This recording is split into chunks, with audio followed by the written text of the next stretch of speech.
정부학연구소장 고려대학교 행정학과 이은균입니다. 그래서 오늘 합동 심포지엄 들어가기 앞서서 간략하게 우리 심포지엄의 목적과 연역에 대해서 말씀드리고 그리고 나서 말씀을 듣도록 하겠습니다. 오늘 벌써 이제 7번째 고려대학교 정경대학 4개 연구소 합동 심포지엄 자리가 되는데요. 오늘은 정규현 교수님이 모시고 미중 글로벌 패권 경쟁과 글로벌 서플라이 체인이라는 주제로 배움의 기회를 가져보도록 하겠습니다. 작년 코로나 사태 이후로 교수님들 또 연구하시는 분들 여러 가지 물리적 제약 조건 때문에 연구 활동이 상당히 제약이 있었습니다. 해외 학회에도 갈 수 없었고 또 연구 관련 인터뷰도 상당히 힘들었기 때문에 마침 오히려 그 위기를 기회로 이용해서 고려대학교 정경대학 소속 4개 연구소는 평화민주주의연구소, 경제연구소, 통계연구소, 정부학연구소에서 이 사회과학을 공부하는 분들이 같이 합동으로 공동의 연구 과제를 가지고서 한번 자리를 마련해 볼 수 있는 그런 기회가 있었으면 좋겠다 해서 시작했습니다. 작년 5월부터 시작해서 처음 4번의 심포지엄은 포스트 코로나 시대 우리 사회의 변화와 대응이라는 주제로 개인적 차원, 국가적 차원, 그리고 글로벌 차원에서의 우리가 앞으로 맞닥뜨릴 어떤 변화, 위기에 대해서 한번 진단해보고 어떤 식으로 우리가 대응할 것인가에 대해서 전문가분들을 모시고 좀 얘기를 들어봤습니다.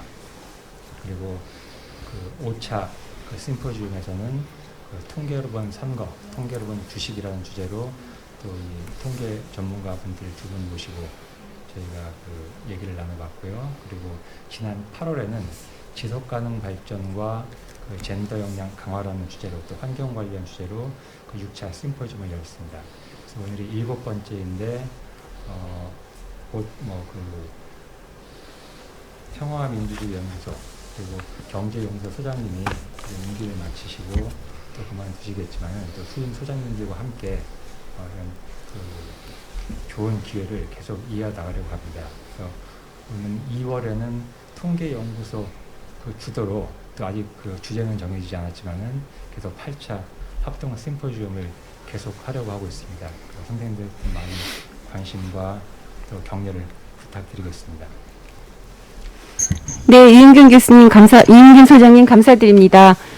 이번 저희 고려대학교 정경대 7차 심포지엄의 주제는 미중 패권 경쟁, 공급망 분리입니다.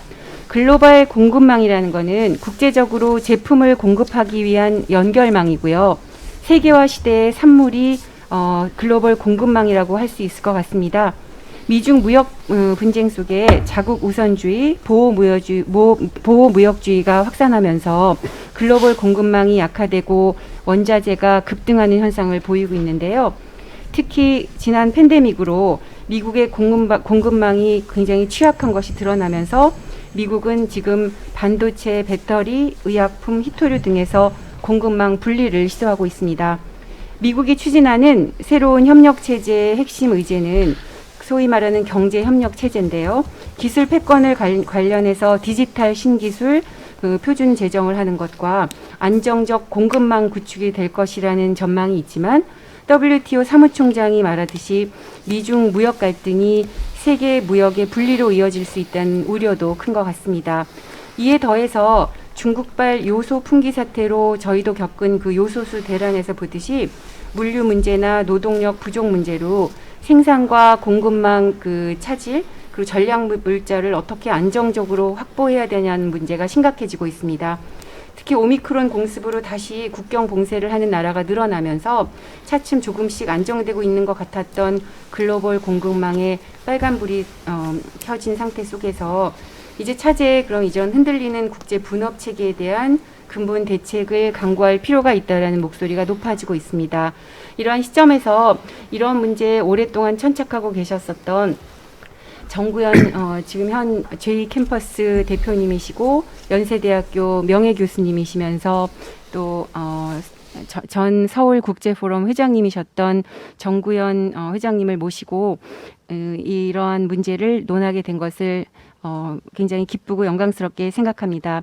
그러면 우리 정구현 회장님께서 한 20여 분 주제 발표를 해주시고 그리고 저희 정경대 교수님들이 각 분야에 따라 간단하게 토론과 질문을 하는 시간을 갖도록 하겠습니다. 정 회장님 부탁드립니다. 네, 이신화 교수님 감사합니다. 이렇게 아주 귀한 자리에 불러주셔서 감사합니다. 오랜만에 이렇게 고려대학교 아름다운 캠퍼스에 오게 됐습니다. 오늘 그 주제는 사실은 한 2년 전만 해도 이 공급망 문제가 글로벌 이슈가 아니었는데 이제 코로나로 인해서 공급망 이슈가 아주 지금 핵심 주제로 떠올랐고요.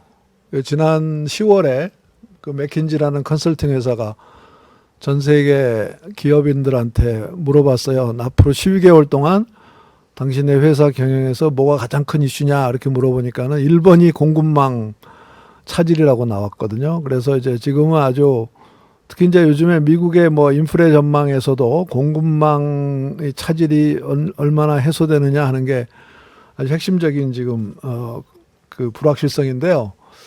그래서 오늘 제 말씀의 핵심은 이겁니다. 코로나19가 뭘 지금 전 세계에 노출시켰냐면은 전 세계 공급망이 굉장히 불안전하다 하는 것을 노출시켰는데 그 두 가지 요소가 있습니다. 그 안에 하나는 중국에 대한 의존도가 너무 높다 하는 게 있고요. 근데 중국에 대한 의존도가 관계없이 그 공급망이 어떤 외부 충격에 의해서 상당히 프레자일하다 하는 문제가 있어요. 그래서 그 두 가지 이슈가 있는데 그 두 가지가 좀 다른 이슈죠, 사실은. 그래서 그 두 가지를 중심으로 해서 제가 간단히 그 핵심 이슈들을 몇 가지 짚어볼 텐데요.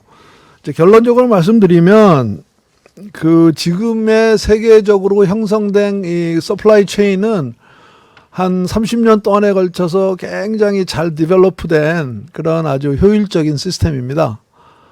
그런데 이제 이거를 바꾼다는 게 상당히 힘들 겁니다. 그래서 이제 미국이 중국에 대한 의존도를 낮추려고 바꾸려고 하지만은 시간도 오래 걸릴 거고 비용이 많이 발생할 겁니다. 그렇기 때문에 이제 결론적으로 말씀드리면 공급망의 변화가 그렇게 만만치는 않을 거다 하는 게 이제 결론이 되겠습니다만 간단하게 살펴보겠습니다. 금방 말씀드린 거고요. 그 팬데믹에 노출시킨 공급망 문제는 우리나라도 뭐 요소수도 그렇고 어젠가도 보니까 우리나라가 잘한다는 그 전기차 배터리도 상당히 중요한 그 음극재, 양극재 이런 것이 거의 중국에 의존하고 있거든요. 그래서 전 세계가 중국에 의존하고 있다 하는 것이 이제 나타났고요. 근데 그거하고 별도로 이게 워낙 복잡하게 연결이 되어 있기 때문에 어떤 한 나라에서 차질이 생기면 전체 공급이 단절되죠. 예를 들면 지금 보면은 자동차 같은 거는 그 자동차용 반도체는 사실은 고급 반도체는 아니지만 후공정이 말레이시아에서 많이 이루어지는데 말레이시아에서 생산 차질이 생기니까는 전 세계 자동차 그 반도체가 지금 공급이 안 돼서 금년에 지금 아마 자동차 생산이 한 15% 줄었거든요. 그렇기 때문에 이 두 가지 이슈가 다른 이슈입니다. 하나는 공급망 분리 이슈고 또 하나는 공급망 차질 이슈인데요. 아까 말씀드린 향후 12개월의 기업 리스크 요인에서 넘버원 맨 위에 있는 게 이제 서플라이 체인 이슈고 그래서 우선 지금 이 중국하고 관계없이 금년 하반기에 글로벌 공급망 차질의 원인은 이겁니다. 작년 2, 4분기가 이제 코로나로 인한 그 생산 중단, 그 다음에 뭐 거리두기, 폐쇄 이런 것이 이제 덮친 그거였죠. 그래서 2020년 2, 4분기에 생산을 많이 줄였는데 4, 4분기부터 생산이 다시 수요가 많이 픽업하기 시작했거든요. 그래서 갑자기 이제 생산을 늘리려고 하니 그게 안 되는 겁니다. 그래서 그것이 이제 지금 네 가지 요인이 있는데 첫 번째가 이제 해상 운송 문제, 두 번째가 노동력 문제, 세 번째가 조금 전에 말씀드린 동남아에서 생산 차질, 네 번째가 이제 중국의 전력난이라든가 이런 문제인데 이 중에서 1번, 3번, 4번은 코로나하고 이제 좀 직결되는 문제고요. 2번은 조금 장기간 갈 수도 있는 게요. 저게 보시면 미국이 2020년 작년 2월에 실업률이 아마 3.8%였을 겁니다. 4%였어, 4%. 근데 4월에 14.7%가 됐잖아요. 그러니까 한 달 사이에 미국이 2천만 명, 한 1,800만 명을 잘랐어요. 그러니까 이게 우리가 미국의 노동시장이 유연하다 그러는데 그게 문제가 있는 겁니다. 그래서 이제 다시 생산 수요와 생산이 증가되면서 불러들이고 있는데 한 1,800만 명을 아직도 한 400만 명이 복귀하지 않는다고 하고 있는데요. 그래서 이제 일부에서는 이게 이제 거대한 퇴사 시대다 이런 얘기도 하고 있지만은 아마 이번 문제는 오래 갈 수도 있을 것 같아요. 그래서 이제 불투명합니다. 불투명한데 빨리 해소될 거라고 보는 데는 지금은 이제 1, 4분기 얘기는 많이 들은 것 같고 다시 오미크론 때문에 잘하면 내년 상반기 또는 이제 그 후까지도 갈 수 있다. 이제 이런 얘기인데 뭐 그거는 이제 그 단기적인 얘기고요. 이제 오늘의 주 관심은 이 미국이 중국에 의존한 그 공급망의 일부라도 좀 분리시키겠다 하는 건데 이제 그게 소위 그 바이든이 금년 1월 20일 날 취임해 가지고 아직 1년이 안 되네요. 굉장히 오래된 것 같은데 그래 가지고 이제 1월 아마 취임하고 한 사흘 만이니까 나흘 만에 저 2514-017이라고 그 이그젝티브 오더를 이제 해서 4대 전략 산업 그러니까 반도체, 자동차, 히토류, 의약품에 대해서 100일간 연구를 해서 어떻게 하면 미국이 중국에 덜 의존하게 할 것인가 이거를 그 연구를 시켰는데 그 보고서가 이제 한 석 달 반, 넉 달 만에 나왔죠. 그걸 이제 보시면은 이제 요 내용은 지금 이제 그거를 일부 요약한 건데 우선 반도체는 뭐 미국의 생산 점유율이 37%에서 뭐 11%로 하락했다. 자동차용 배터리는 앞으로 이게 이제 엄청난 지금 수요가 증가하겠죠. 그죠? 현재 747기가와트 아워에서 몇 배입니까? 57은 한 3배 반 정도 늘어날 텐데 미국 생산은 뭐 그중에 10분의 1밖에 안 된다. 그다음에 히토류는 특히 중국에 대한 의존이 특히 리튬 이거는 이제 전기차 배터리에 들어가는 중요한 부품이잖아요. 그런 것들이 지금 중국이 정제 시설의 85%를 점유하고 있어요. 그다음에 이제 의약품과 원료인데 이거는 그 보고서에서도 굉장히 투명하지 않다 이렇게 얘기하고 있는 게 이게 왜 투명하지 않다고 그러냐면은 그 의약품은 그 글로벌 그 빅 파마들이 내부적으로 거래하는 거기 때문에 외부가 잘 모르는 거죠. 근데 사실은 중국과 인도의 그 공급에 굉장히 많이 의존하고 있는 거죠.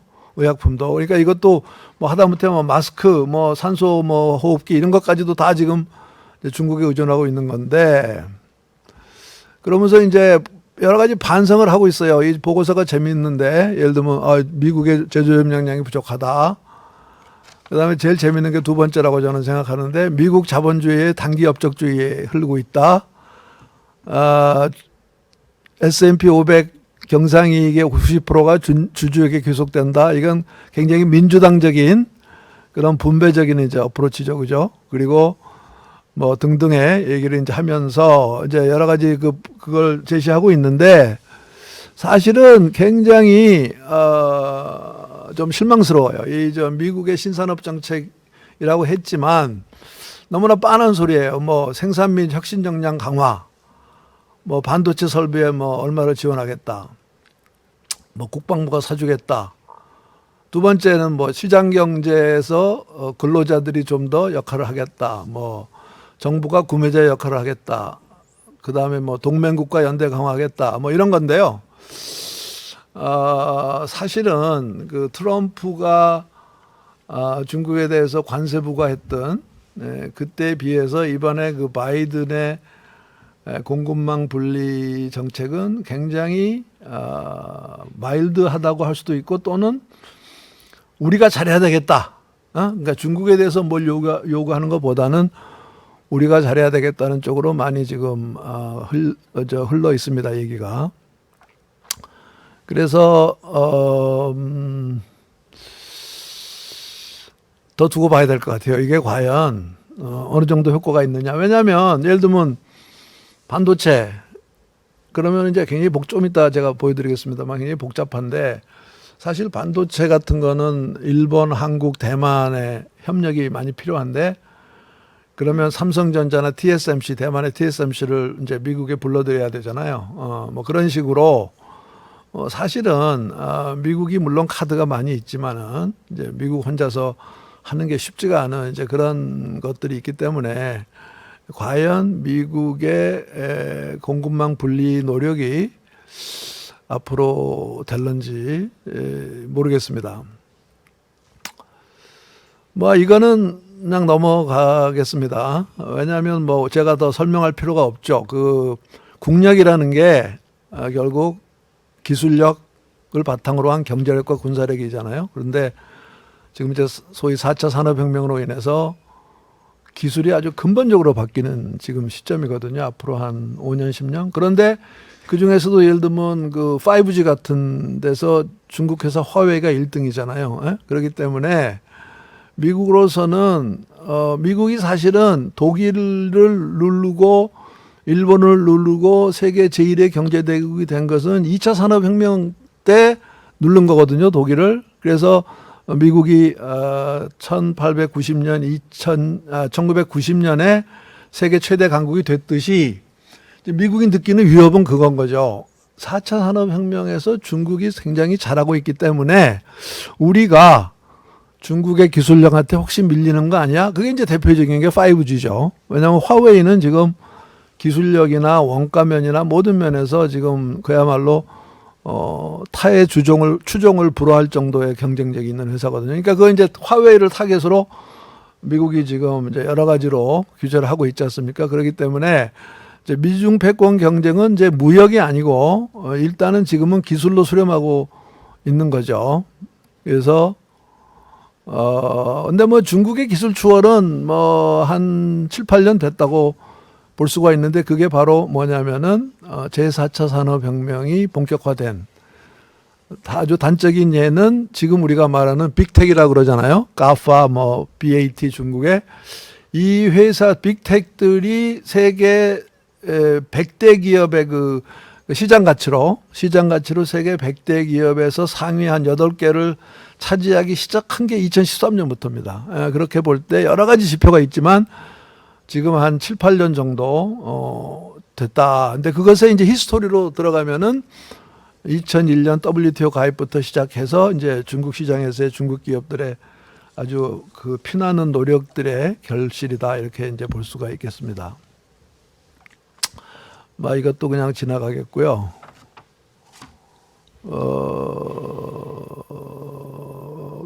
그래서 이제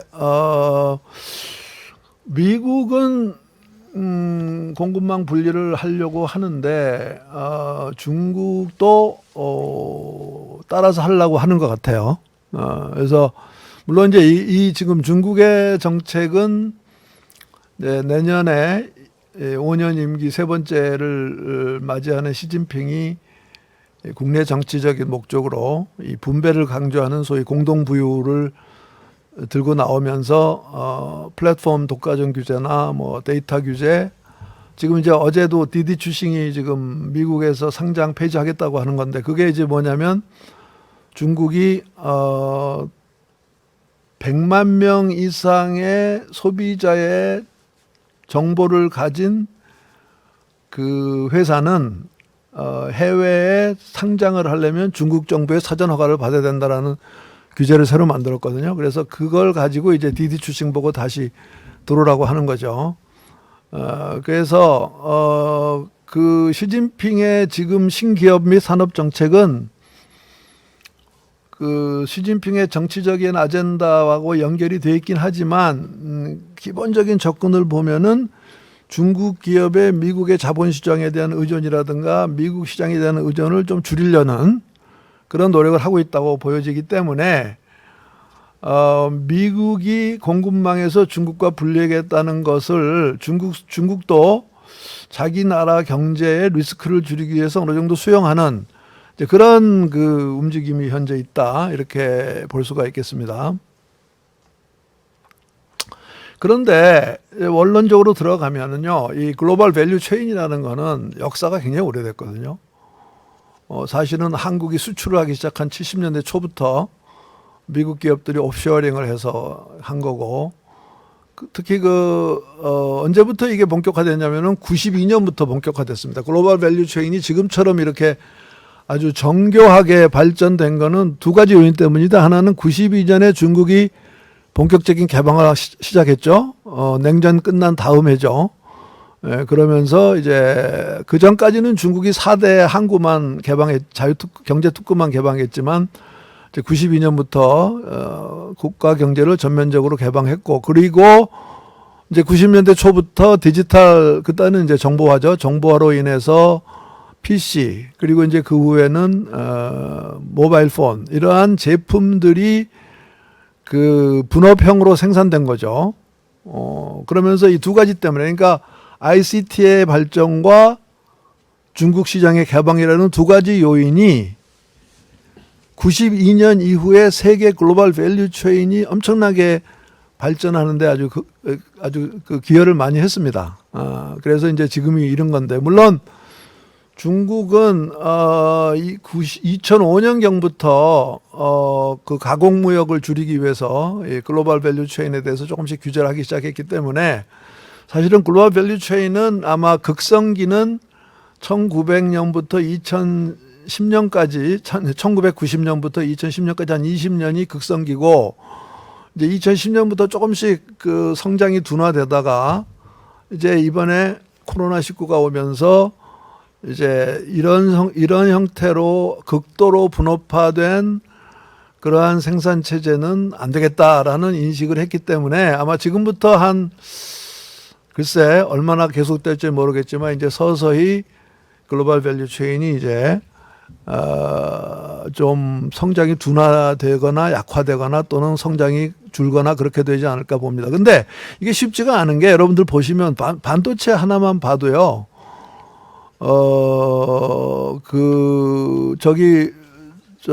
그림에 나와 있지만 이게 미국 정부 보고서 27쪽에 나와 있는 그림인데, 그 반도체 하나가 생산되는데, 예를 들면 메모리 반도체 우리나라에서 다 만드는 것 같지만 국경을 70회 넘어야 된다는 그런 내용이 나와 있고요. 그다음에 요거는 그 BCG의 보고서인데요. 그 반도체 산업 안에 보면 그 장비, 그다음에 디자인, 그다음에 패브리케이션, 그다음에 포장과 테스팅, 그다음에 수요, 이렇게 해서 5개의 컴포넌트가 있는데요. 그게 지금 5 지역이 어디냐면 미국, 중국, 동아시아 3개국, 유럽, 기타 이렇게 되어 있는데 엄청나게 복잡하게 엮여 있거든요. 그리고 그 다음에 그 수요를 보시면 이제 제일 중요한데, 이게 오른쪽 여기서 보시면은 반도체 총 수요 중에 미국이 25%, 중국이 24%거든요. 그러니 기업한테는 제일 중요한 게 시장이잖아요. 그렇죠? 그러면 예를 들면 미국이 삼성전자나 TSMC한테 당신들 그 중국과 반도체 그 협업은 좀 줄이고 우리하고 협력합시다, 이렇게 얘기를 할 수는 있지만, 삼성전자나 뭐 TSMC나 뭐 SK, 하이닉스 입장에서 전 세계 시장의 4분의 1을 또 한국한테는 더 크겠죠. 그거를 포기할 수가 없죠. 그렇기 때문에 이게 말이죠, 엄청나게 복잡한 얘기거든요. 그래서 저는 반도체는 하나의 예인거고, 하여튼 제가 아까 처음에 말씀드린 대로 현재 세계적인 그 생산 분업 글로벌 밸류 체인은 최소한 한 30년 동안에 발전되어 온 아주 효율적인 시스템인데, 이제 이게 이제 취약하니까 바꾸려고 하는데 과연 이게 어느 정도 코스트를 발생시키겠느냐 이제 이건데 아주 조금씩 바뀌고 있습니다만 이제 지금 한 가지는 아마 지역 중심의 가치 사슬로 조금 더 쪼개지지 않을까 이런 지금 전망이 나오고 있습니다. 예를 들면 이제 미국 같으면은 그 중국에서 이루어지는 생산의 일부를 뭐 멕시코로 들여온다든가 이런 소위 니어쇼링 뭐 이런 얘기도 있고 본국으로 돌아오게 하고 싶지만 본국으로 돌아오기가 쉽지가 않죠.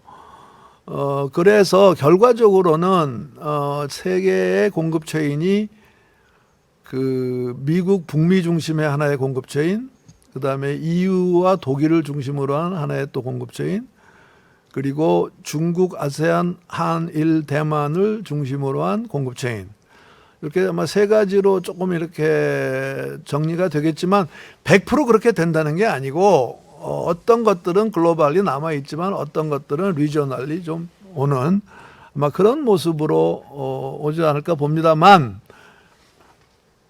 전 세계 제조업의 반 이상은 아시아, 동아시아에서 나오는 거거든요. 그렇기 때문에 결국은 동아시아라는 것은 중국, 아세안 10개국, 그 다음에 한국, 일본, 한국, 일본, 대만 요 세 컴포넌트로 구성된 게 동아시아의 리저널 밸류 체인이거든요. 그래서 아마 요 동아시아 밸류 체인이 이스트에이시아 밸류 체인이 아마 앞으로 세계의 그 글로벌 그 밸류 체인의 한 50% 이상을 담당하게 되면서 중국과 아세안이 굉장히 중요한 역할을 계속해서 하지 않을까 이렇게 보여집니다. 뭐 이거는 뭐 히스토리이기 때문에 넘어가고요. 그래서 거기까지만 제가 얘기하고 중단할까 하는데요. 그 여기 마지막에 있는 그림은 이제 중국이 얼마나 큰 역할을 하고 있는지 지금 이게 그 통계 무역 통계인데 세계 무역 통계 아마 이게 그 무역 분류 뭐 한 5디짓으로 나누면 5,000개가 되나요? 5,200개 중에서 전국이 1위인 상품이 34%입니다. 34%. 그렇기 때문에 중국이 세계의 공장이 됐다 그러는데 중국에 대한 세계의 의존도는 굉장히 높은 거거든요. 우리나라는 말할 필요도 없고. 그렇기 때문에 결과적으로 그 쉽지 않을 거다. 그러나 노력은 뭐 하겠죠. 뭐 분리하려고요. 그런 거고. 이제 마지막 장인 것 같은데 그 결국 이제 지금 21세기의 기술 혁신을 누가 주도할까 하는 게 이제 핵심인데 미국이 그 실리콘밸리형의 그 오픈 이노베이션을 잘한다고 하는데 사실 중국도 선전이라는 심천이라는 또 굉장한 또 그 이노베이션 그 헙이 있거든요. 예, 그렇기 때문에 저는 그렇게 생각합니다. 그 미국과 중국이 기술을 분리하려고 공급망도 분리하고 기술을 분리하려고 하지만 결과적으로는 미국과 중국이 주도하는 그러한 특히 기술 혁신은 특히 AI라든가 4차 산업혁명의 기술 혁신은 특히 이제 중요한 게 지금 앞으로 그 신재생 에너지인데 신재생 에너지도 사실 중국이 지금 넘버원인 게 많거든요. 태양광, 풍력. 그다음에 전기차도 중국이 1등이지 않았습니까? 지금 사실상 그렇게 볼 때 세계 경제는 미중이 싸우는 것 같지만 결과적으로는 미중이 더 주도권을 가지는 그런 형태로 가지 않을까 이렇게 생각이 되고 뭐 한국은 어떻게 보면 두 나라와 다 밀접한 관계가 있기 때문에 두 경제가 경쟁을 하면은 괜찮은데 싸움을 하면은 좀 곤란해지는 뭐 그런 상황이 아닌가 이렇게 생각이 됩니다. 이상으로 마치겠습니다. 감사합니다. 네, 감사합니다. 예. 미중이 경제나 기술을 두고 싸우는 줄만 알았는데 협력할 가능성이 있다니까 조금 희망이 있는 건 아닌가라는 생각이 듭니다. 저희가 5분의 저희 그 정경대 교수님들, 근데 그 중에 한 분은 이제 국제학부에서 저희가 또 특별히 초빙하신 분이 있습니다. 그래서 한 5분에서 7분 정도 코멘트도 좀 주시고 질문이 있으시면 이렇게 하고 세컨드 라운드를 하면 어떨까 이제 싶습니다. 어떻게 안준모 교수님 이쪽 전공을 하신다고 제가 많이 자랑하는 걸 들었는데 먼저 잠깐 말씀하시겠습니까? 과학기술 정책 네. 마치고 있고요. 제가 첫 순서일 줄은 몰랐는데 첫 순서가 좀 좋은 것도 있으니까요. 아까 정규영 교수님 발표 정말 잘 들었고요. 저도 오늘 많이 배웠습니다. 아까 말씀 주신 대로 사실은 이제 그동안에 이제 급속하게 세계화가 진행되다가 이 반작용의 하나로서 GVC 또는 기술 패권이 논의되고 있다고 생각하고요. 사실은 이제 뭐 저희가 전조 현상이 좀 있었다고 생각합니다. 예를 들어 소부장 같은 것도 지금은 저희가 미중 갈등을 다루지만 한 2년 전만 해도 소부장이 굉장히 이슈였고요. 앞으로도 뭐 지금 소부장, 지금의 이제 미중의 글로벌 패권 이런 게 계속 반복될 것 같고요. 아까 정 교수님께서 말씀 주신 대로 사실은 예전에는 미국하고 소련이 디커플링 되기 굉장히 쉬운 어떤 냉전 시대의 경제권이었지만 지금은 이제 미국하고 중국이 하나의 경제권으로 있기 때문에 그 체제가 유지되는 가운데 GVC도 사실 좀 약간 글로컬하게 재편되고 있습니다. 예를 들어서 미국이나 유럽 쪽은 멕시코 쪽의 역할이 더 커지고 있고 아시아 쪽은 생산기지로서 베트남이 좀 부상되고 있기 때문에 저희가 이제 GVC를 고르는 기준도 코스트 리덕션이 아니고 리잘런스 차원에서 좀 보지 않을까 이렇게 생각이 되고요. 그 차원에서 이제 몇 가지 말씀 더 좀 보태서 말씀드리면 지금 저는 이제 GVC 같은 경우는 사실은 저희가 이제 다운스트림 쪽이라서 전체 혁신 프로세스에서 보면 저희가 어떤 그 처방을 내릴 때 단기 처방을 내리는데 저는 여기서 조금 우려되는 게 GVC 논의가 이제 기술 패권하고 같이 논의가 되면서 약간 업스트림으로 가는 것 같습니다. 그래서 이 부분에서는 좀 중장기적이고 신중한 저희 전략이 필요하다고 생각됩니다. 예를 들어서 기술 패권 논의를 하다 보니까 요새 이제 독일에서 프라운호퍼 연구소나 이런 데서는 기술 주권이라는 개념을 또 만들고 있습니다. 그래서 테크놀로지 서버니티를 개념을 만들어서 이게 이제 주권의 이슈냐, 앞으로 어떻게 해야 되냐 이 논의가 좀 이어지고 있고 그렇게 되면 굉장히 복잡한 것 같아요. 그래서 거기에 대해서 나름 조금 생각을 해봤는데요. 몇 가지 간단하게 말씀을 올리면 저희가 오늘 이제 GVC를 논의하고 있는데 이게 이제 기술 주권의 영역으로 넘어가게 되면 사이언스 밸류 체인도 좀 논의를 해야 되지 않나 싶습니다. 그래서 이게 결국은 기술 패권 이슈가 되면 과학기술 협력을 누구와 할 것인가도 되게 되거든요. 근데 이제 다행인 것은 GVC, 다운스트림에 있는 GVC보다는 업스트림에 있는 사이언스 콜라보레이션은 조금 더 유연하기 때문에 저희가 좀 역할이 있지 않나 생각이 되고요. 두 번째는 아까 리쇼어링도 말씀 주셨는데 기존의 리쇼어링이 한계가 많았습니다. 근데 다행인 거는 저희가 이제 여러 가지 디지털 테크놀로지 때문에 리쇼어링이 다른 형태로 GVC 이슈라 맞물려서 진행되고 있습니다. 예를 들어서 우리나라의 GNG라고 하는 회사는 아예 그 스마트 팩토리를 국내에다 지어갖고 리쇼어링을 하는 경우도 있었고 삼성하고 그다음에 삼성이 그 국내 업체 솔젠트라는 회사를 도와줘서 이 상생형 디지털 혁신을 추진한 사례도 있고요. 여러 사례가 있습니다. 그래서 이런 사례도 좋은 예가 될 것 같고요.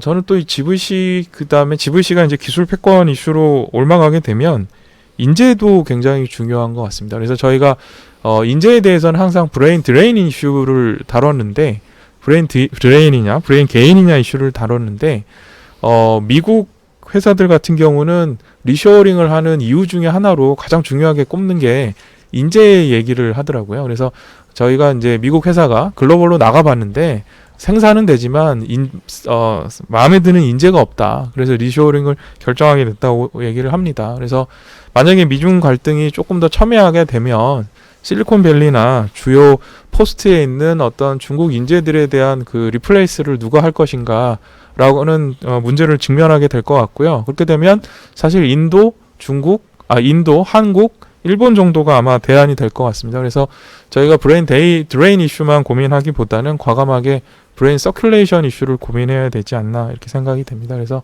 일단 여기까지 말씀을 우선 올리도록 하겠습니다. 네, 감사합니다. 그다음에 우리 강문성 국제학부 교수님 부탁드립니다. 네. 안녕하세요. 고려대학교 국제학부 강문정입니다. 먼저 정경대 그 4개 연구소 합동 심포지움에 초대해 주셔서 감사드리고요. 뭐 이런 좋은 기회에 그 제가 정경대 소속은 아니지만 국제학부 소속으로서 참여하게 돼서 너무 영광이고요. 앞으로도 저기 우리 국제학부와 또 국제대학원이 협력할 수 있는 다양한 채널을 좀 마련해 봤으면 하는 바람입니다. 먼저 글로벌 밸류체인 그 저기 정구영 교수님께서 발표해 주셨는데 잘 들었고 많이 배웠습니다. 자, 먼저 그 글로벌 밸류체인을 그 설명해 주셨는데, 현재 그 기술 발전과 북미 어떤 미중 간의 어떤 기술 패권 경쟁, 그리고 이제 최근에 일어나고 있는 이제 코로나 환경과 더불어서 그 형태가 지금 이제 regionalization, 그러니까 글로벌 밸류체인에서 regional 밸류체인으로 이제 RBC 형태로 지금 변화되고 있다고 말씀하시는데, 이게 지금 현재 벌써 일어나기 시작을 했고요. 잘 아시다시피 전 세계 지도에서 무역이 활성하게 일어나고, 그리고 투자가 활성하게 일어나고, 또 밸류체인이 많이 이제 강화된 지역이 세 군데가 있습니다. 그러니까 북미 지역과 유럽과 동아시아 지역, 설명해 주신 대로 이렇게 되어 있는데, 이 동아시아 지역을 보게 되면 북미 지역과 이제 유럽 지역과 약간 상이한 점이 있습니다. 일단 북미 지역은 잘 아시다시피 이제 나프타가 만들어졌고, 트럼프 행정부에서 이제 나프타 재협상을 하면서 이제 USMCA라는 것이 만들어졌죠. 그러니까 USMCA에서 가장 핵심적인 내용은 뭐냐면, 일종의 이제 FTA니까 관세를 이제 내릴 텐데, 관세를 내리려면 어느 제품이 이제 북미에서 만들어졌는지 결정되어야 됩니다. 이런 이제 원산지 규정이라는 게 있는데, 원산지 규정을 보게 되면 특히 자동차 경우에 리지널 밸류 컨텐트가 이제 나프타에서는 이제 62.5%였다가 이게 75%로 올라가게 됩니다. 그러면 어떤 얘기가 하냐면, 이제 외부에서 만들어진 것보다는 이제 북미 지역에서 만들어진 것이 점점 더 강화되어야 된다는 얘기죠. 그런 측면에서 본다면은 이제 북미 지역을 중심으로 하는 어떤 밸류 체인이 형성되게 되는 계기가 된 것이 이제 USMCA, 점점 더 강화된 것이 이제 USMCA이고, 유럽 지역에 보게 되면 유럽 지역도 오랫동안 경제 통합을 해왔고, 그리고 EU라는 것이 이제 단순한 FTA 수준을 넘어서 이게 카머마켓 공동시장이기 때문에 레이버 모빌리티를 중심으로 해서 밸류 체인이 형성되어 왔다, 이렇게 볼 수가 있을 것 같습니다. 그래서 어떤 그 노동 인력의 어떤 자유로운 이동을 통해서 밸류 체인이 이제 형성되어 왔는데, 잘 아시다시피 이렇게 북미 지역과 이제 유럽 지역은 결국은 이런 제도적인 기반 하에, 그러니까 USMCA라든지 이제 유로피안 유니언이라는 이런 제도적인 기반 하에 경제 통합이 진행된 반면에, 동아시아 지역을 보게 되면 물론 이제 FTA 협업이 지금은 이제 아세안입니다. 아세안 플러스 원 형태로 이제 여러 가지 FTA가 있습니다만, 이제 중국의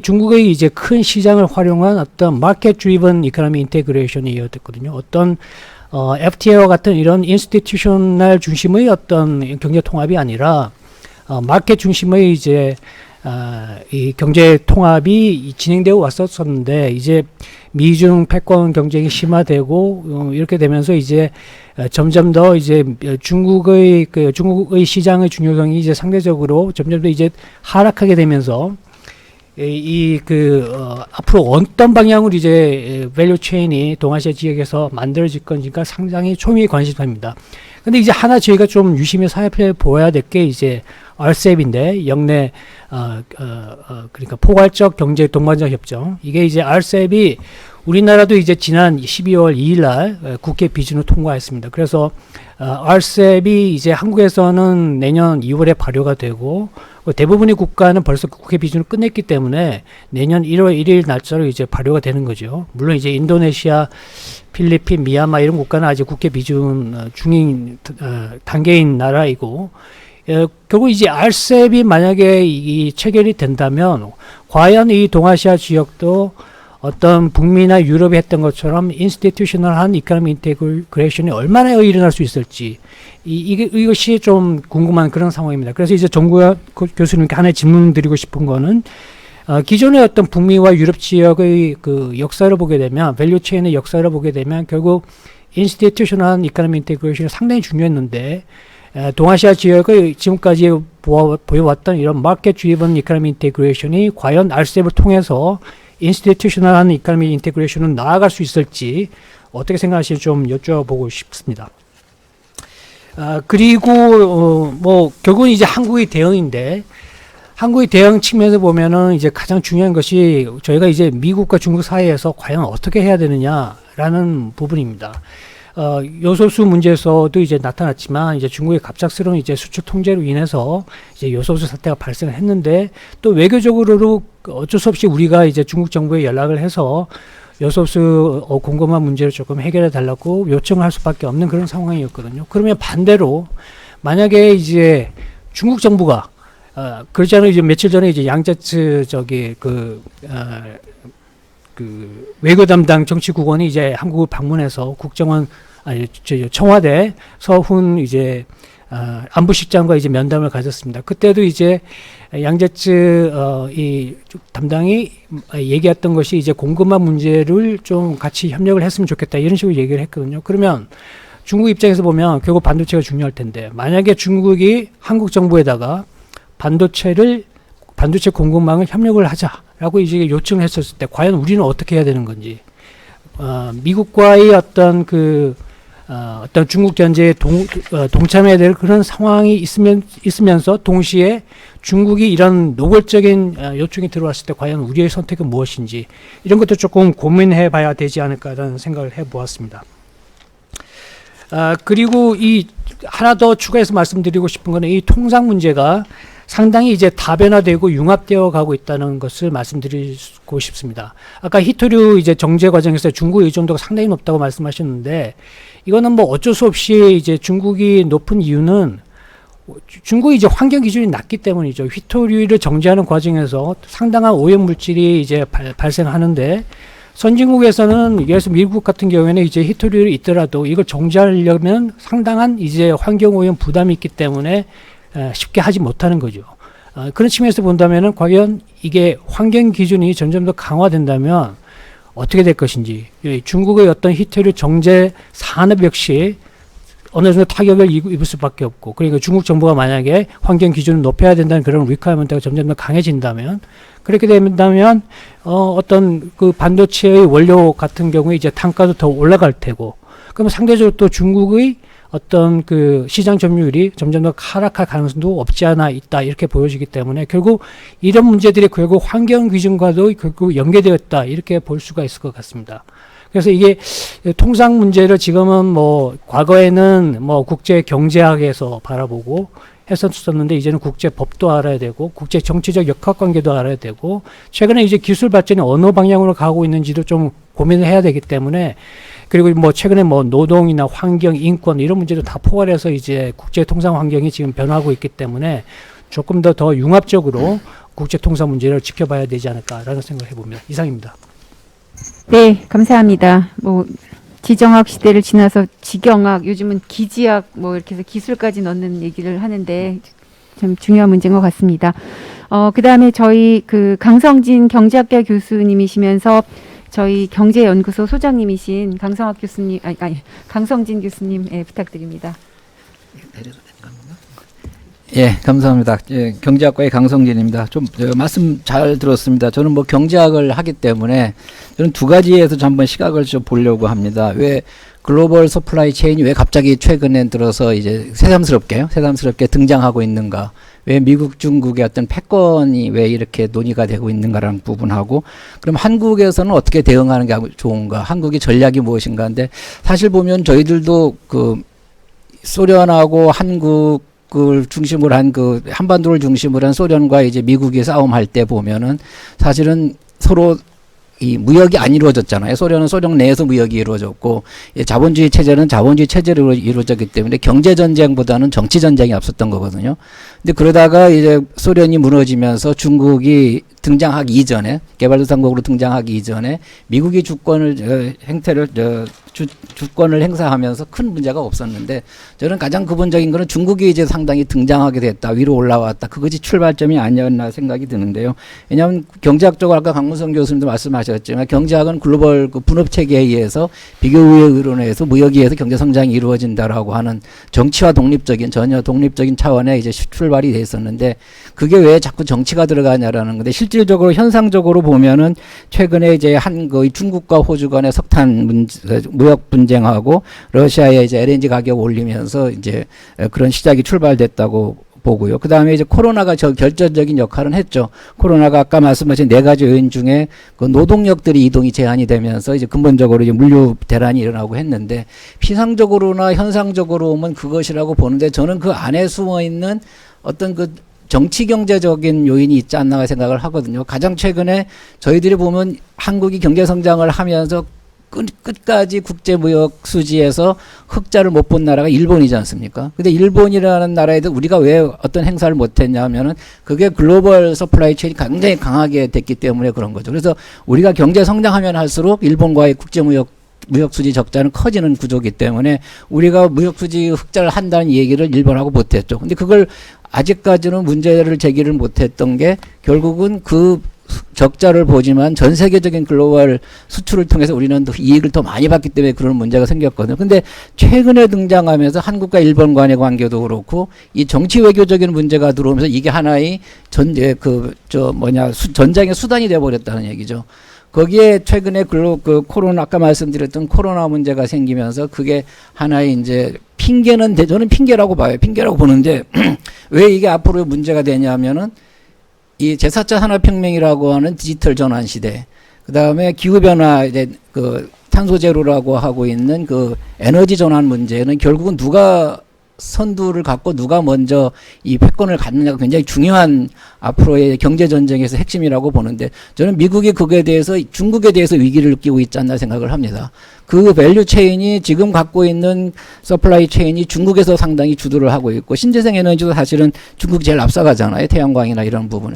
그래서 그런 부분에서 주도하기 위한 하나의 정치 외교적 전쟁이 아닌가라는 생각이 듭니다. 그래서 그러면 한국은 과연 어떻게 해야 되느냐?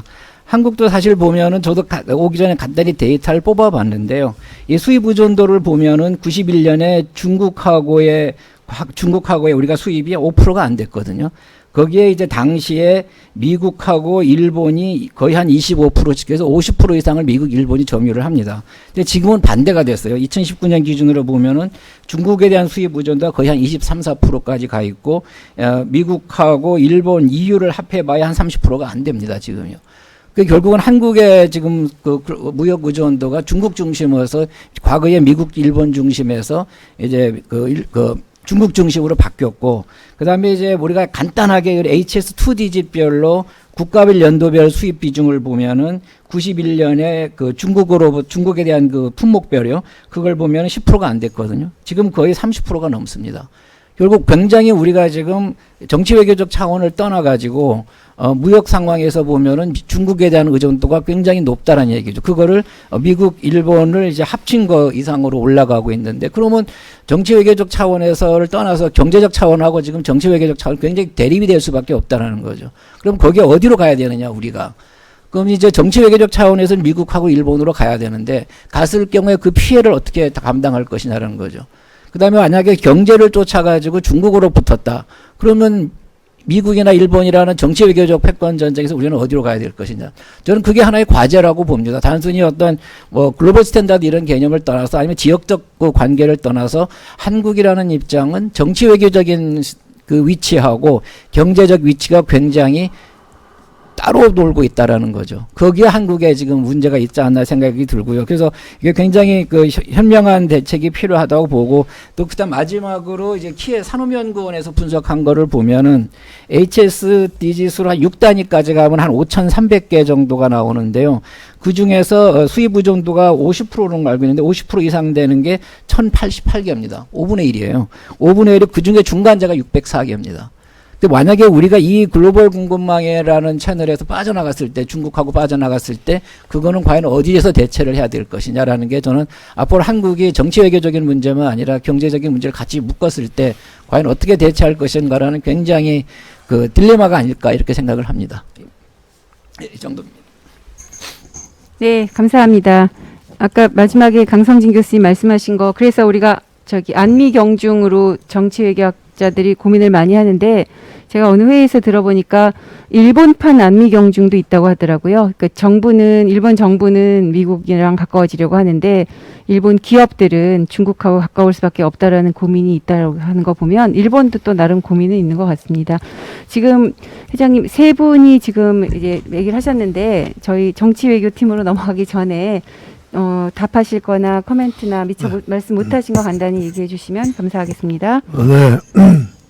세 분이 아주 귀한 코멘트 해주셔서 감사합니다. 첫 번째로 안 교수님이 여러 가지 말씀하셨는데 제가 세 가지 정도 답변 드리면, 첫째,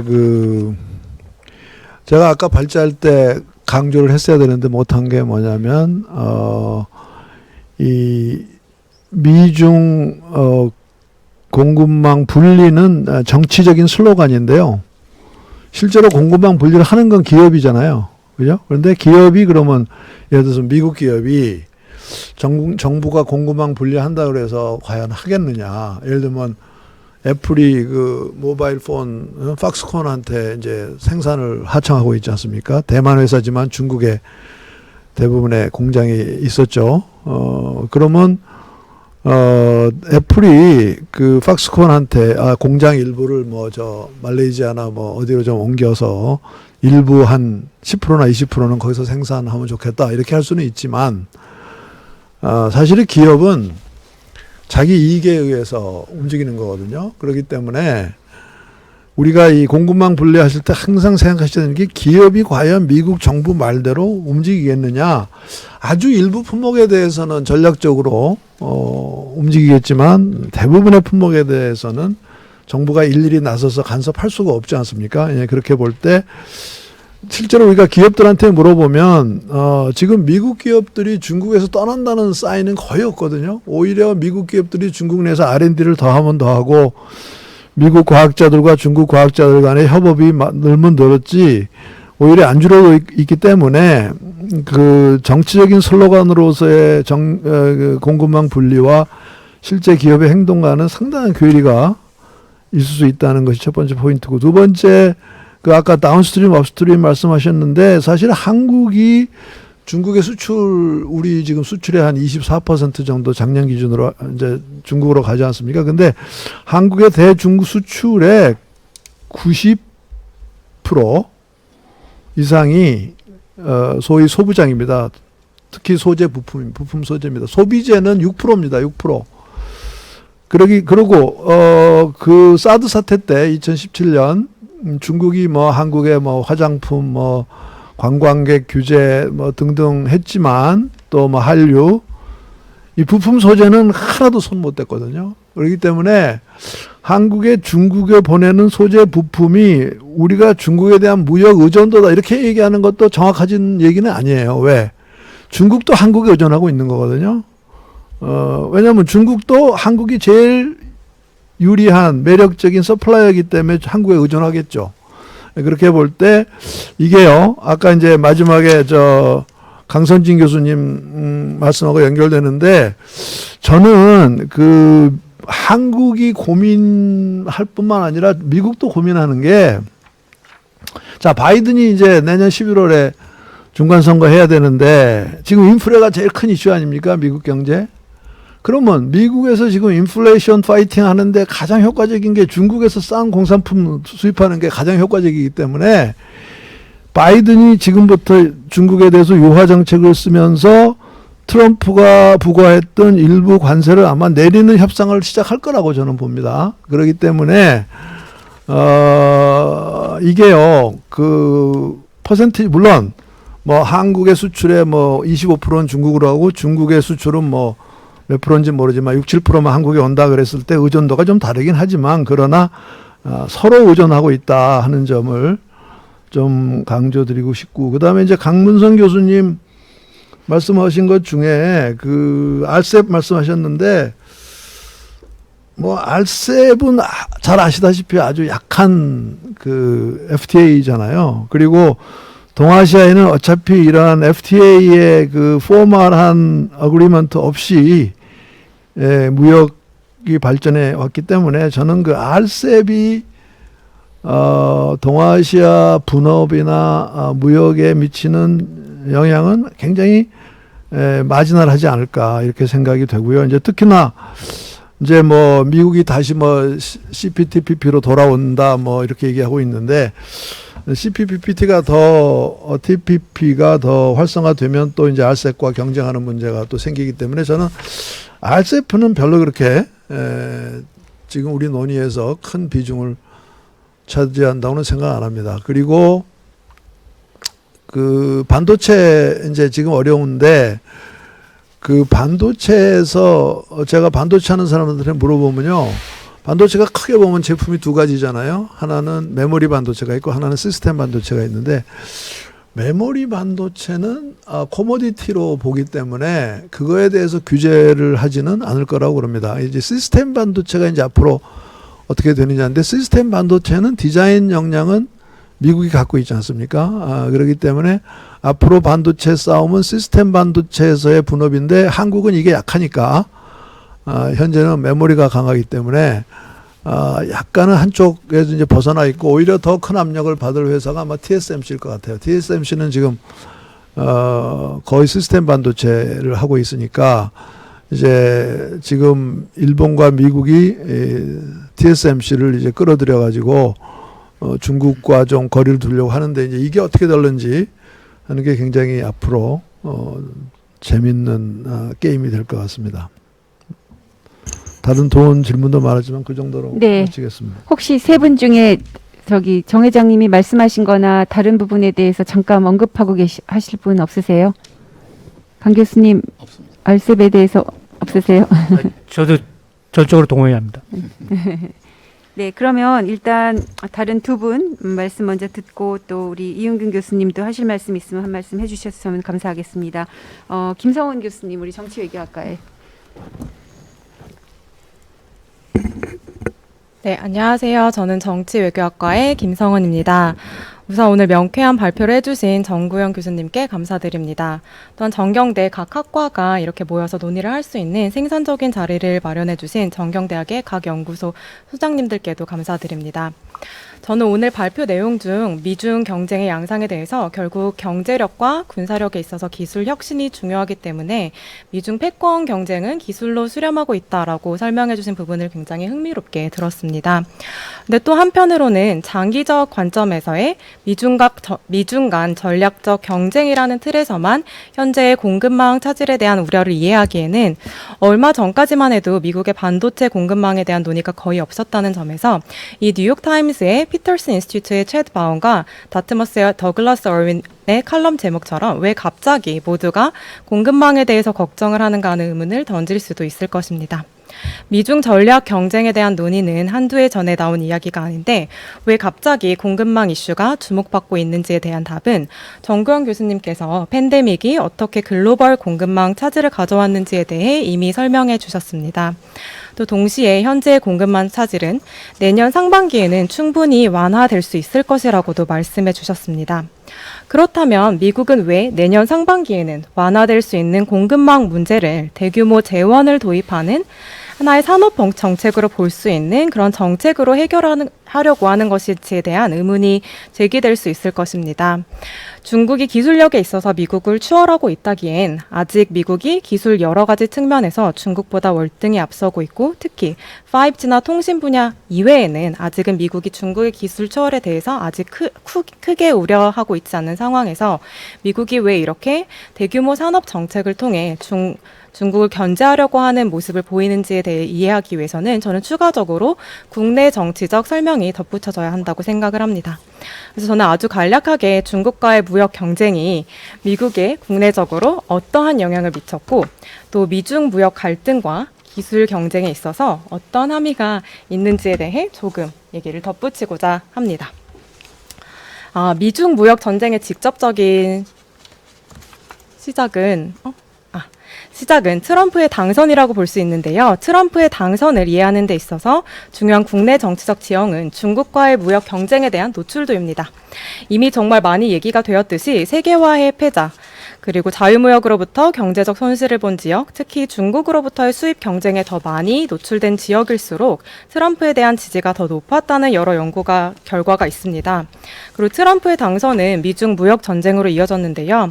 미중 무역 전쟁에 있어서 정구영 교수님께서 말씀해 주신 대로 수출 규모에 있어서의 차이로 중국이 불리한 측면이 있기는 했지만 국내 정치적 요인으로 인해 오히려 중국에게 크게 불리하지 않은 측면 역시 있었습니다. 그림에서 보시듯 2018년 3월 미국이 중국의 철강과 알루미늄에 대해 관세를 매긴 이후로 총 4라운드에 걸친 미국의 관세와 중국의 보복 관세가 이어졌는데 규모의 차원에서는 미국이 약 2,500달러에 달하는 품목의 관세를 그리고 중국의 경우는 약 1,100억 달러에 달하는 품목의 보복 관세를 부과하였습니다. 그런데 여기서 중국이 미국의 어떠한 품목에 보복 관세를 부과하였는지를 살펴보면 각국의 국내적 정치 지형이 어떻게 미중 무역 전쟁과 연결이 되어 있는지를 볼 수 있습니다. 네, 보시는 그림은 중국이 첫 라운드에서 보복 관세를 부과한 품목과 관련된 산업에 종사하고 있는 인구의 비율을 제가 계산하여 시각화한 자료입니다. 보복 관세가 각 지역에 고르게 분포되어 있다기보다는 특정 지역을 타겟하고 있는 모습을 보실 수 있는데요. 두 번째, 세 번째, 네 번째 라운드에서도 이런 패턴을 보실 수 있습니다. 그래서 제가 진행한 분석에 따르면 중국의 보복 관세는 경합 지역구, 특히 공화당 지지자가 더 많이 모여있는 지역을 굉장히 미세하게 타격을 했고, 특히 이는 중국에서만 아주 강하게 나타난 패턴입니다. 중국이 타겟할 수 있었던 품목들을 모두 시뮬레이션 해본 결과 중국이 선택한 보복 관세 패키지는 공화당 밀집 지역에 대한 타겟 효과를 가장 우선시한 것으로 나타났습니다. 보시는 그림은 좌측 위 그래프는 중국이 선택할 수 있었던 여러 패키지 중 공화당 지역 타겟 효과를 각각 계산한 것인데 중국이 실제로 선택한 패키지는 공화당을 타겟하는 그런 효과를 우선시한 상위 0.9% 이내의 패키지로 나타났습니다. 반면 미국과의 무역 갈등을 가졌던 다른 민주주의 국가들, 캐나다, 멕시코, 그리고 유럽연합이 선택한 보복 관세 패키지는 이러한 정치적 타겟팅보다는 자국 국민들의 피해를 최소화하기 위한 패키지를 선택한 것으로 밝혀졌습니다. 요약하자면 중국은 미중 무역을 전쟁을 진행하는 데 있어서 권위주의 정권으로서 자국민의 경제적 피해를 다른 국가보다 어느 정도 더 감내하는 선택을 하는 동시에 트럼프의 정치적 지지 기반을 타겟할 수 있었던 것입니다. 실제로 중국으로부터 보복 관세의 타격을 받은 지역에서는 2018년 중간 선거에서 공화당에 대한 지지가 유의미하게 감소한 것으로 나타났습니다.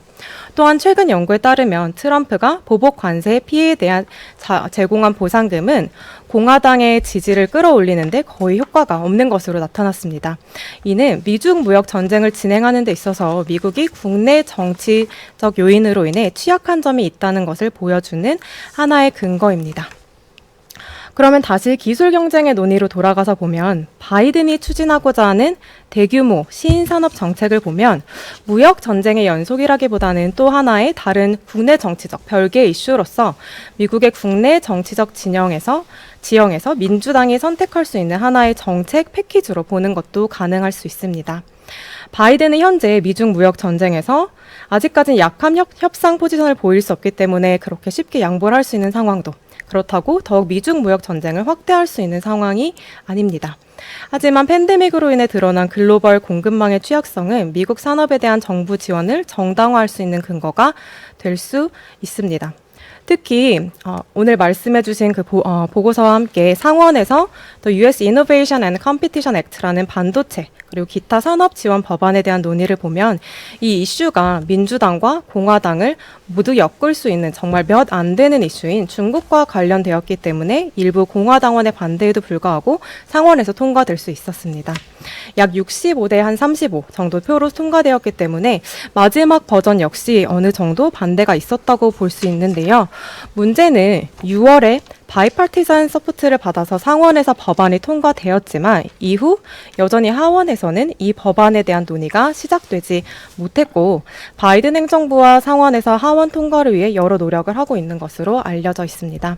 법안이 약 2,000페이지가 된다고 해서 반대 이유에는 여러 가지가 있겠는데 여전히 이러한 대규모 지원은 기업에게만 도움이 될 것이다라는 의견 혹은 이러한 대규모 지원은 미국 반도체 기업의 경쟁력을 볼 때 꼭 필요한 것은 아니다. 아니다라는 그런 비판도 있고요.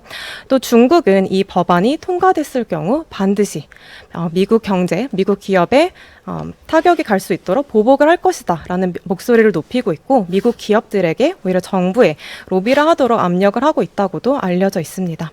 그래서 이러한 미국 국내 정치적인 상황을 봤을 때 뭐 제가 미중 간 기술 전략 경쟁의 양상이 어떤 식으로 전개될지에 대해서 예측을 할 수는 없지만 이런 국내 정치적인 논의가 무역 경쟁뿐 아니라 기술 경쟁에 있어서도 중요한 지점이 될 수 있기에 아주 간략하게 소개를 해보았습니다. 다시 한번 좋은 발표 감사드리고 저는 여기까지 마치겠습니다. 네, 감사합니다. 국내 정치적인 견해에서 아주 흥미로운 논의를 해주신 것 같습니다. 다음은 정치외교학과의 이동선 교수님이 말씀해 주시겠습니다. 네, 귀한 자리 불러주셔서 감사합니다. 저는 국제정치 전공자고요. 그리고 국제안보 전공자입니다. 그래서 이 얘기는 뭐냐면 경제에 대해서 거의 모른다는 얘기입니다. 네, 그래서 왜 이 자리에 제가 있는지는 모르겠지만은 어쨌든 나왔으니까 약간 결이 다른 그런 말씀을 드림으로써 이 전체 논의에 좀 국제정치적, 국제안보적인 컨텍스트를 제공하면 어떨까 싶습니다. 그래서 3포인트 준비했고요. 3포인트 말씀드린 다음에 크게 그 정구현 교수님의 결론에 대해서 의문을 던지는 것으로 마무리하겠습니다. 미중 패권 경쟁은 왜 기술로 수렴하나라는 질문을 던지시고 뭐 너무나 자명하니까 하고 살짝 그 설명하시고 정구현 대표님께서 넘어가셨는데요. 그렇게 자명한 것 같지 않아서 제가 좀 첨언을 드리고자 합니다. 결국 기술이 국력을 좌우한다라는 말씀을 하셨고 그 중에서 군사력 말씀을 하시면서 군사력에서는 국방예산과 첨단 무기가 결정적 요소라고 말씀하셨어요. 이게 상당히 사실은 흔한 학설이었습니다. 지금까지는. 네. 이걸 이제 기술 결정론이라고 하거든요. 안보학에서는 일반적으로 이 학설이 나온 것은 1991년 걸프전 때 정말 첨단 군사 기술을 보고 미국이 압승을 하는 걸 보고 야 역시 기술의 시대가 왔구나. 기술 우위를 가진 나라가 군사적으로 항상 승리를 가져가겠구나라고 생각을 해서 나온 거예요. 근데 이 학설은 지금은요 상당히 방어하기가 어려운 학설입니다. 왜? 91년에는 좋았죠. 근데 2001년에 아프가니스탄 들어가서 미국이 상당히 고전하다가 나왔죠. 2003년에 이라크 들어가서 상당히 고전하다 나왔다는 겁니다. 거기서 싸웠던 상대들을 보세요. 국가도 아니에요. 예산 너무나 형편없고 기술 가진 건 소총밖에 없는. 근데 미국이 왜 가서 고전하고 결국 지기까지 했느냐. 이후에 이제 나온 반성이 뭐냐면 이 기술 결정론 틀렸다 이거예요. 예전이나 지금이나 기술이라는 것은 군사력을 구성하는 주요 요소 중 하나일 뿐이지 그게 결정적인 요인이었던 적은 없다라는 것이 이제 국제안보학계의 현재 정설로 되어 있고요. 그러면 이제 이것을 미중 관계에다가 적용시키면은 정구현 대표님께서 말씀하신 게 틀린 거냐? 저는 그렇게 생각하지 않습니다. 특수한 상황이 미중 간에 벌어지는 특수한 상황이 이 군사적 문제에 있어서 기술의 중요성을 돋보이게 하고 있는 면이 있어요. 그 특수한 상황을 이해하셔야 됩니다. 이 미중 간의 군사 경쟁이라는 것은 기본적으로 무엇을 두고 벌어지냐 하면은 사실 해양 지역과 연안 지역을 두고 벌어져요. 이 내륙에서 뭐 거대한 지상군과 거대한 지상군이 맞붙어서 대치하고 대결하는 그런 상황이 아니라 대부분은 이제 해양과 그리고 연안 지역을 두고 공중에서 그리고 이제 바다에서 경합을 벌이는 모습을 보이고 있다라는 겁니다. 이러하게 이제 각 축장이 해양이나 연안 지역으로 한정됐을 때는 해전력이라는 게 중요해져요. 그러니까 바다 싸움에 쓰일 수 있는 군사적 자원이 중요해지는 거고, 그다음에 항공 전력이 중요해집니다. 예, 하늘 싸움에 쓸 수 있는 군사적 자원이 중요해지는 거예요. 그런데 이 해전력과 항공전력이 하필 자본 집약적이고 기술 집약적이에요. 뭐에 비해서? 지상전력에 비해서. 지상전력은 노동 집약적인 거예요. 그러니까 지금 왜 이렇게 자본이 중요하고 왜 이렇게 기술이 중요하고 그리고 그 중요하다는 것을 미국과 중국이 군사적으로 강조하느냐?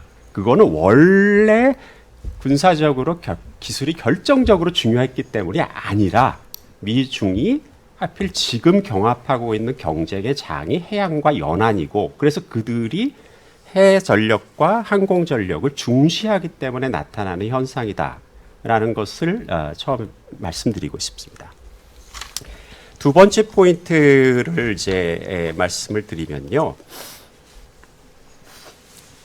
제 세계 경제가 3개 영내 가치 사슬로라고 질문을 던지시고 리쇼어링에는 한계가 있다. 그러니까 가까운 저생산국으로 이동한다. 리얼쇼어링이 이제 상당히 큰 흐름이 될 거다. 그렇게 되면은 이제 가까운 나라들과 주로 그 밸류 체인을 만들 테니까 지역 단위로 나누어지지 않겠느냐 하는 이제 한 말씀을 하셨는데 저는 지리적으로 가깝다 멀다가 중요한 것 같지 않아요.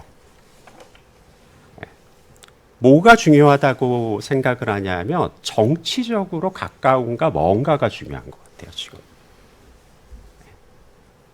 그러니까 지금 미국과 중국이 이렇게 다투고 있는 이유는 경쟁하고 다투고 이제 싸울지도 모르는 이유는 뭐냐면 사실 둘에게는 서로가 라이벌이기 때문인 거거든요.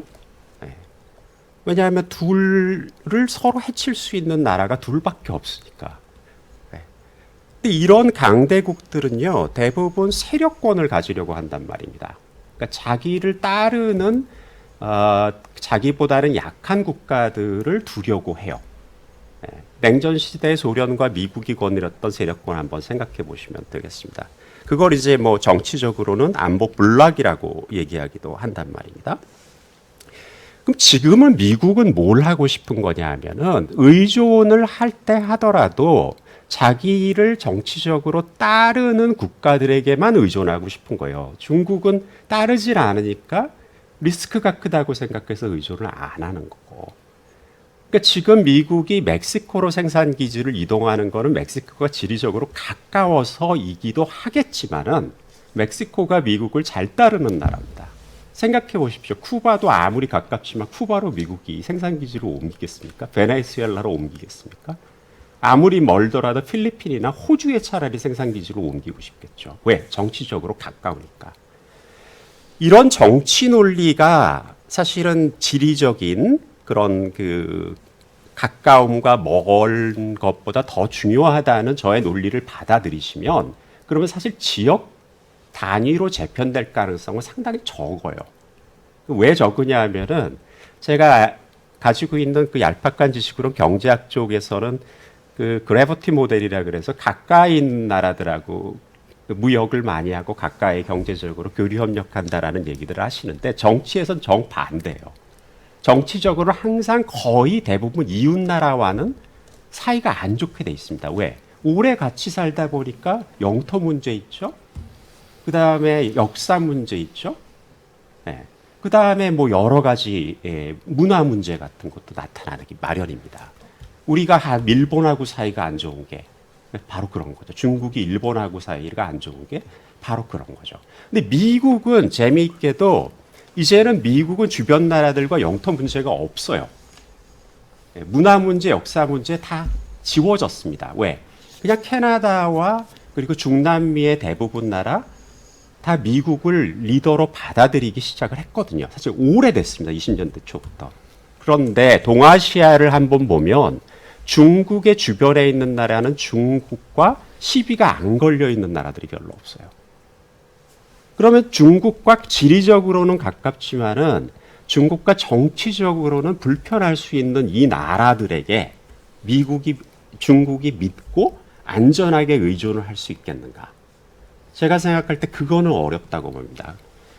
제가 말씀드리는 포인트는 뭐냐 하면 이 리얼쇼어링이 일어난다면 그거는 기본적으로 정치적인 니어쇼어링일 거고 지리적인 니어쇼어링은 아닐 거고 그러면 미국이 생산 기지를 자기 주변으로 옮겨가는 현상은 있을 수는 있겠지만 제가 생각할 때 중국이 그렇게 할 수 있을 거다. 아세안이 그렇게 영토 분쟁, 역사 분쟁, 문화 분쟁을 하면서까지도 다투고 있는데 중국과 밸류 체인을 구축할 거다. 제가 생각할 때는 그렇게 세상이 굴러갈 것 같지는 않습니다. 세 번째 포인트 간단하게 말씀드리겠습니다. 패권 경쟁이란 말 참 좋아하는데요. 이게 패권이라면 이제 저희 정치학 쪽에서는 패권국이 되려고 하는 경쟁이고요. 패권국이라는 것은 유일한 리더로 정의가 됩니다. 그러니까 리더가 한 자리인데 그 자리를 두고 누가 리더가 되는 것을 패권 경쟁이라고 불러요. 근데 제가 생각할 때는 그러면 이게 패권 경쟁이냐? 제가 봤을 때는 아니거든요. 왜? 말씀하셨겠지만 일본 전무부서가 전망했듯이 2060년까지 미중 두 경제의 규모는 막상막하로 전망한답니다. 제가 생각할 때 어느 한쪽이 다른 한쪽에 대해서 압승할 것 같지 않아요. 그러면 이렇게 막상막하 상황으로 가게 되면 그러면 유일한 리더가 누가 될 수 있냔 말입니다. 미국과 중국. 제가 봤을 때 둘 다 못 됩니다. 그러면 이들이 할 수 있는 건 뭐냐 하면은 둘 다 리더가 되는 거죠. 그래서 자기 나름의 세력권, 자기 나름의 블록을 만드는 거죠. 그럼 경쟁은 무엇을 두고 경쟁을 하는 거냐? 너도 리더고 나도 리더지만 도대체 둘 중에 누가 더 세계 경제의 영향력이 상대적으로 크냐? 혹은 누가 거느리고 있는 블록이 세력권이 상대적으로 강대하냐? 정도를 두고 다투는 그 다툼이 제가 생각할 때는 훨씬 더 플로저블한 현실적으로 패권 경쟁보다는 제가 말씀드린 저는 그것을 리더십 경쟁이라고 그 말을 붙여서 쓰는데요. 둘 다 리더지만은 도대체 누가 더 영향력 있는 제 으뜸 리더가 될 거냐를 두고 하는 다툼이 이 다툼의 본질이 아닐까 하는 생각입니다. 마지막으로 제가 제너럴 포인트 하나 말씀드리겠습니다. 지금 정구현 교수님께서 하신 말씀은 뭐냐면 이제 이 경제가 지금 아주 복잡하게 얽혀 있기 때문에 바이든 정부가 아무리 이거를 갈라놓으려고 해도 어려울 거다라고 보시는 거예요. 근데 제가 생각할 때는 이제 조금 다릅니다. 아까 강성진 교수님께서 말씀하셨듯이 미중이 애초에 경쟁하는 이유가 뭐냐 말이죠. 경제 논리만 생각했으면 기업이 바라는 대로 세상이 굴러간다면 왜 경쟁을 합니까? 왜 국가들이 국력에 신경을 씁니까? 그냥 돈만 벌면 되는데. 문제는 뭐냐면 세상이 그렇게 간단치가 않다는 거예요.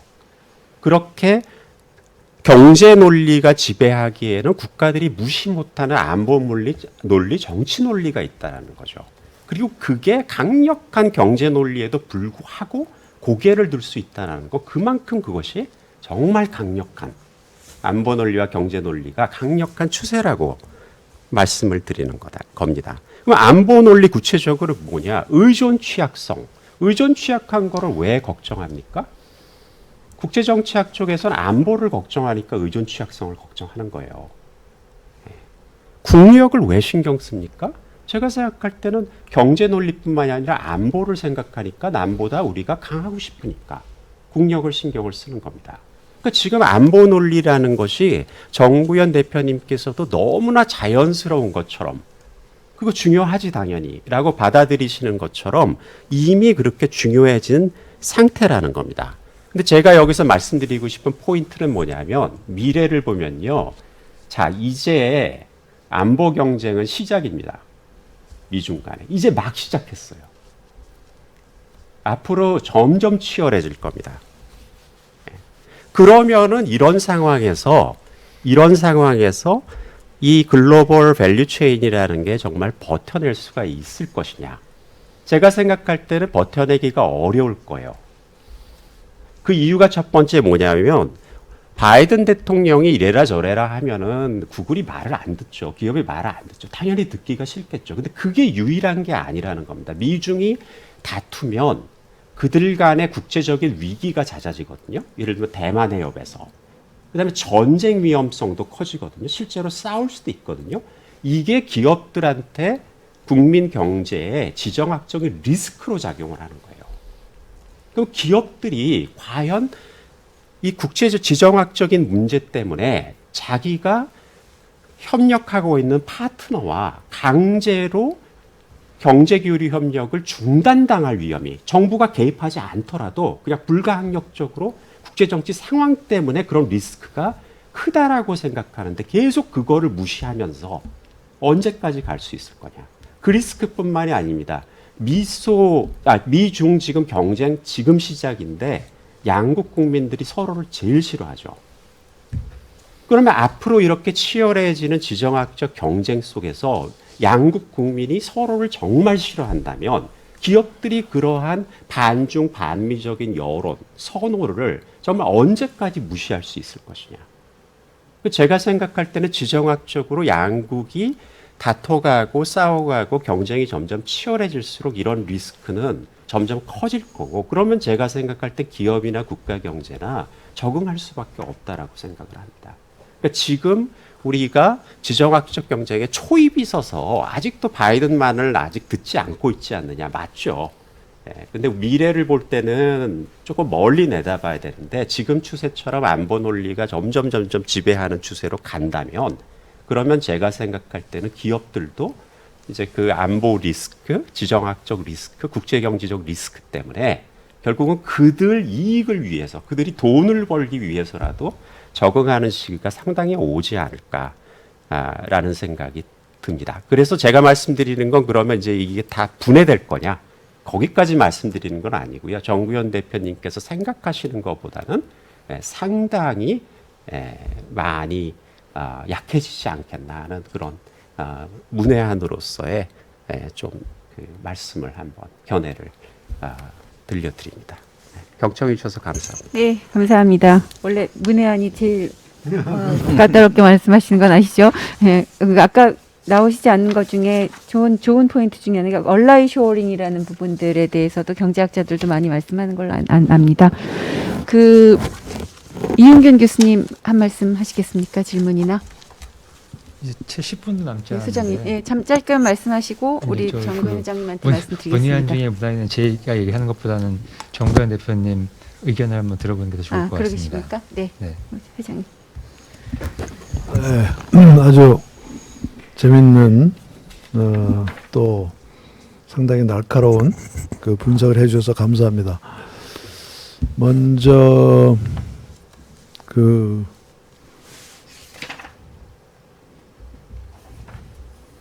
김성원 교수가 재밌는 그림을 보여주셨는데 중국이 미국의 관세 보복을 할 때 공화당이 피해가 많은 그러니까 그 공화당이 지배하는 미국주는 뭐 공화당주, 민주당주로 딱 나뉘니까 공화당주 제품을 주로 타겟으로 했다 이렇게 말씀하셨잖아요. 그게 의도적으로 그렇게 한 거예요? 아니면 미국의 공화당주는 약간 로우텍 산업이 많고 미드웨스트가 많고 그렇기 때문에 나중에 보니까 공화당주가 더 피해를 봤다 하는 건지 처음부터 중국이 공화당주를 타겟으로 관세 부과 대상을 정했는지 그건 좀 잘 모르겠어요. 어떻게 보세요?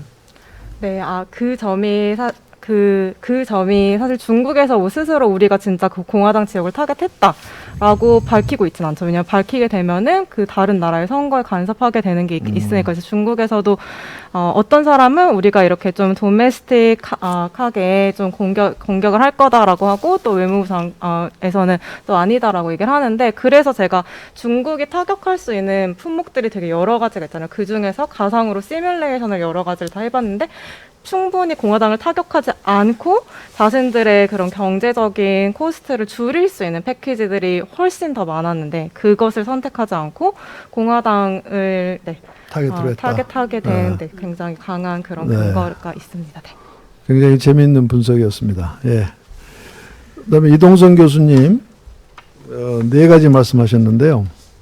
뭐 부분적으로는 동의를 하고 부분적으로는 동의를 하지 않는데 첫 번째 질문, 그러니까 지금의 군사력은 기술이 좌우한다에 대한 반론으로 아프간이나 이라크 말씀하셨는데 이거는 스스로 답변하신 것 같습니다. 왜냐하면 미중 간에는 해군력, 공군력이 중요하기 때문에 자본집약적이고 기술집약적인 군사력이 중요하다. 그렇기 때문에 미중 경쟁에서는 기술이 국방력을 좌우하는 데서 상당히 중요한 역할을 한다라고 나중에 말씀하셨죠. 그래서 이제 그런 점에서는 미중 패권 경쟁에서의 기술 국방력을 이라크나 이란이나 아프간 사례로는 좀 적절치 않지 않나 이런 생각이 들어서 여전히 미중의 그 군사력 경쟁에서는 기술이 상당히 앞으로도 계속 중요할 거라고 생각이 듭니다. 그 다음에 이제 니어쇼링이 지리적인 거리보다는 정치적인 거리 또는 체제에 가까운 것에 영향을 많이 받지 않느냐 이런 말씀하셨는데 뭐 이론적으로 보면 네 가지 요인이 작용합니다. 우리가 그 비즈니스에서의 거리 개념은 정치적 거리, 물리적 거리, 경제적 거리, 문화적 거리 이렇게 네 가지로 봐서 이제 거리가 가까울수록 교류가 많다 하는 이론이 있기 때문에 정치적인 거리만이 중요한 건 아니죠. 왜냐하면 예를 들어서 우리가 니어쇼링 한다고 그래서 캐나다로는 안 가잖아요. 캐나다로 공장에 안 가죠. 왜? 그것은 오히려 반대죠. 경제적인 격차가 없기 때문에 안 가는 거죠. 캐나다하고 미국은 소득이 거의 비슷하기 때문에 경제적인 격차가 없기 때문에 멕시코로 가는 거거든요. 예, 그렇게 볼 때, 그 첫 번째, 어느 나라로 생산이 이동하느냐 하는 것은 단순히 정치 체제보다는 더 복합적인 거고, 그 다음에 두 번째 말씀하셨던 중국과 아세안은 분쟁도 있고 그 관계가 그렇게 우호적이 아니기 때문에 그 분업이 별로 안 일어날 거다라고 말씀하시는데 이거는 이미 중국과 아세안은 분업이 엄청나게 높은 속도로 이루어져 있습니다. 앞으로 되는 게 아니고 지금 이미 중국이 아세안에 부품 소재를 엄청나게 공급하고 있고 사실은 한국이나 일본보다 중국에서 아세안에 공급하는 부품 소재가 더 많습니다. 지금. 그렇기 때문에 적어도 동아시아에서는 정치적인 체제의 유사성은 이 밸류체인 형성에 크게 작용하는 것 같지는 않습니다. 적어도 동아시아에서는. 세 번째는 이거는 이제 그 견해차인 것 같아요. 패권 국가가 결국 리더십 경쟁이다. 뭐 저도 그건 동의합니다. 그래서 결국 미중 패권 경쟁이 앞으로 어떤 모습을 갈 거냐 하는 거는 아마도 리더십 결여로 갈 가능성이 있다고 지금 많은 사람들이 보는 거 아닙니까? 그게 소위 킨들버그 트랩인데 제가 볼 때는 미중 간의 관계는 앞으로 승부가 잘 나지 않는 한쪽이 완전히 무너지는 과거에 일본이나 소련이 그랬듯이 한쪽이 완전히 무너져서 승패가 나오기보다는 뭔가 타협점을 찾지 않을까 이렇게 생각이 듭니다.